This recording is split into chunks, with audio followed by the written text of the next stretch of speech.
प्रिय दर्शकों, आज हम आषाढ़ महीने की गणेश चतुर्थी के बारे में समझते हैं। इस दिन गणेश चतुर्थी का पूजन कैसे किया जाता है और इस आषाढ़ गणेश चतुर्थी की व्रत कथा क्या है।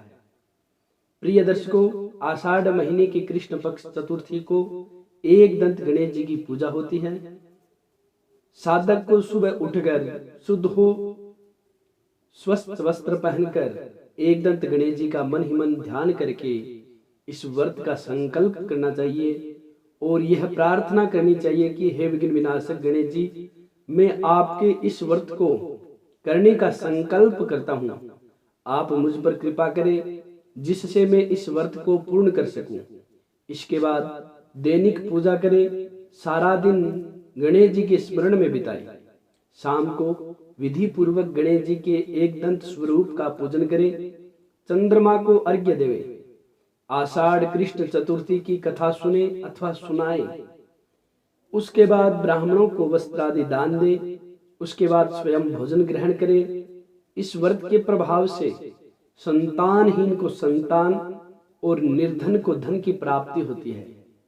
साधक के सभी मनोरथ गणेश जी की कृपा से सिद्ध होते हैं और शत्रुओं का नाश होता है।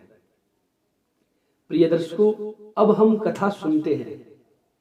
पार्वती जी ने पूछा कि हे वत्स, आषाढ़ कृष्ण चतुर्थी बहुत ही शुभदायी कही गई है, आप उसका विधान बतलाइए। इस महीने के गणेश जी का क्या नाम है और इनकी पूजा किस प्रकार करनी चाहिए। गणेश जी ने उत्तर दिया कि हे माता, पूर्व काल में इसी प्रश्न को युधिष्ठिर ने पूछा था और उन्हें जो भगवान कृष्ण ने उत्तर दिया था मैं उसको बतला रहा हूँ, आप सुनिए। भगवान श्री कृष्ण ने कहा कि हे राजन, गणेश जी की प्रीतिकारक विघ्ननाशक पुराण इतिहास में वर्णित कथा को कह रहा हूँ, आप सुनिए। हे कुंती पुत्र, आषाढ़ कृष्ण चतुर्थी के गणेश जी का नाम लंबोदर है। उसका पूजन विधि पूर्वक करे। हे महाराज, द्वापर युग में महिष्मती नगरी का महिजित नाम का राजा था। वह बड़ा ही पुण्यशील और प्रतापी राजा था। वह अपनी प्रजा का पालन पुत्रवत करता था, किंतु संतान विहीन होने के कारण उसे राजमहल का वैभव अच्छा नहीं लगता था। वेदों में निसंतान का जीवन व्यर्थ माना गया है। यदि संतान विहीन व्यक्ति अपने पितरों को जल दान देता है तो उसके पितृगण उस जल को गर्म जल के रूप में ग्रहण करते हैं। इसी उहापोह में राजा का बहुत समय व्यतीत हो गया। उन्होंने पुत्र प्राप्ति के लिए बहुत से दान यज्ञ आदि कार्य किए, फिर भी राजा को पुत्रोत्पत्ति नहीं हुई। जवानी ढल गई और बुढ़ापा आ गया, किंतु वंश वृद्धि न हुई।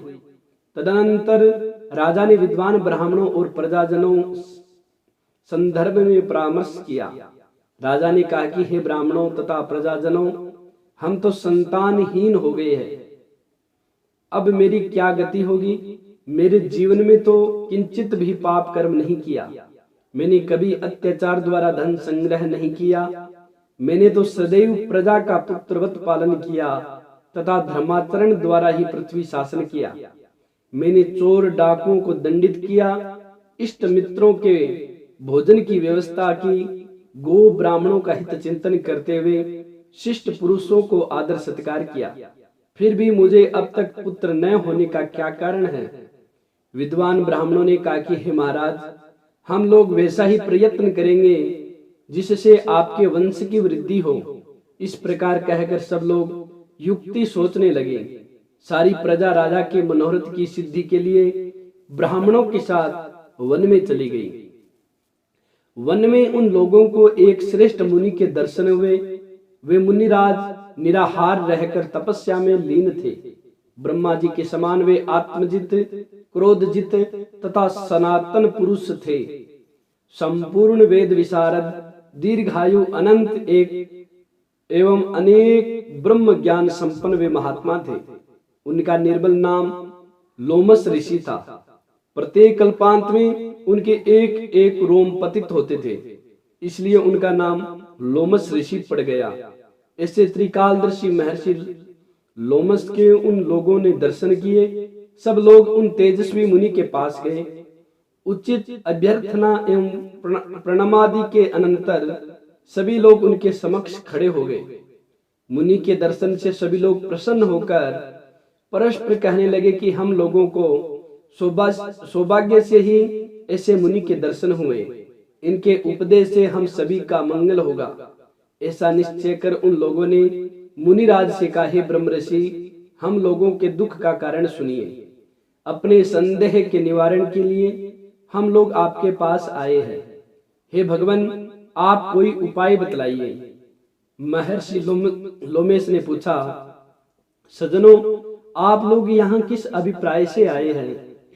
मुझसे आपका क्या प्रयोजन है? स्पष्ट रूप से कहिए, मैंने आपकी सभी संदेहों का निवारण करूंगा। प्रजाजनों ने उत्तर दिया, हे मुनिवर, हम महिष्पति नगरी के निवासी हैं।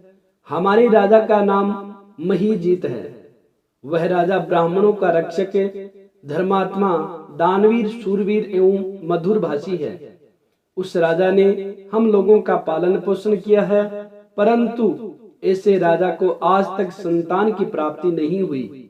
हे भगवान, माता पिता तो केवल जन्मदाता ही होते हैं, किंतु राजा ही वास्तव में पोषक एवं संवर्धक होता है। उसी राजा के निमित्त हम लोग ऐसे गहन वन में आए हैं। हे महर्षि, आप कोई ऐसी युक्ति बतलाइए जिससे राजा को संतान की प्राप्ति हो, क्योंकि ऐसे गुणवान राजा को कोई पुत्र न हो, यह बड़े दुर्भाग्य की बात है। हम लोग परस्पर विचार विमर्श करके इस गंभीर वन में आए हैं। उनके सौभाग्य से ही हम लोगों ने आपका दर्शन किया है। हे मुनिवर, किस व्रत, दान, पूजन आदि अनुष्ठान कराने से राजा को पुत्र होगा? आप कृपा करके हमको सही बतलावे। प्रजा की बात सुनकर महर्षि लोमेश ने कहा, हे भक्तजनों, आप लोग ध्यान पूर्वक सुनो। मैं संकट नाशन व्रत को बतला रहा हूँ। यह व्रत निसंतान को संतान और निर्धनों को धन देता है। आषाढ़ कृष्ण चतुर्थी को एक दंत गजानन नामक गणेश की पूजा करें। पूर्वोक्त विधि से राजा व्रत करके श्रद्धा युक्त हो ब्राह्मण भोजन करावे और उन्हें वस्त्र दान करे। गणेश जी की कृपा से उन्हें अवश्य ही पुत्र की प्राप्ति होगी। महर्षि लोमस की यह बात सुनकर सभी लोग करबद्ध होकर उठ खड़े हुए।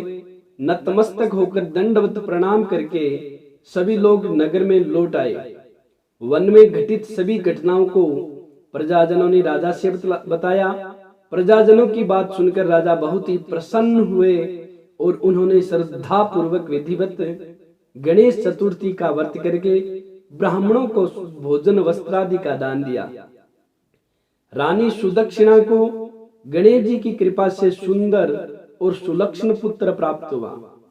श्री कृष्ण जी कहते हैं कि हे राजन, इस व्रत का ऐसा ही प्रभाव है, जो व्यक्ति इस व्रत को श्रद्धा पूर्वक करेंगे वे समस्त सांसारिक सुख के अधिकारी होंगे।